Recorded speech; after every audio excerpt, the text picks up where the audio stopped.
When it comes to finding what my clients are looking for, there's no obstacle I can't overcome. My name is Concepcion. I'm a real estate agent with RESF. I chose real estate because I have a passion for design, architecture, people, and investment. I show the property via FaceTime, via Zoom, whichever way it took me to show that property. One of the most successful transaction deal that I had was working with a client from New York City.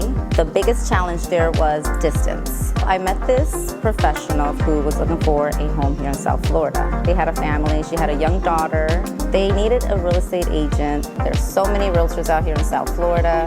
She chose me, reached out to me, trusted me. I was able to give her a call, show the properties via Zoom, on the phone. I was able to videotape it. We got in contact with lenders, reviewed the contract. I feel proud about this deal because I was challenged and I rose above. My name is Concepcion and I want to help you find your spot.